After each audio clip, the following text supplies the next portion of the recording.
খাগড়াছড়িতে সেনাবাহিনীর মাটিরাঙ্গা জোনের উদ্যোগে দুস্থ ও অসহায়দের মাঝে মানবিক সহায়তা দেয়া হয়েছে। সকালে মাটিরাঙ্গা নতুন পাড়া সরকারি প্রাথমিক বিদ্যালয় মাঠে এই সহায়তা দেয়া হয়। ৬ জন দুস্থ পাহাড়ি ও ৯ জন শিক্ষার্থীকে আর্থিক সহযোগিতা দেয়া হয়। এই ঈদে জামা জুতো অ্যাক্সেসরিজের ডিসকাউন্ট।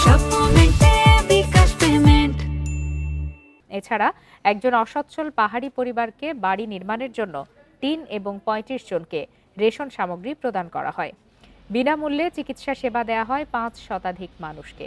আগামীতেও মাটিরাঙ্গায় বসবাসরতদের জন্য এই ধারা অব্যাহত রাখবে সেনাবাহিনী।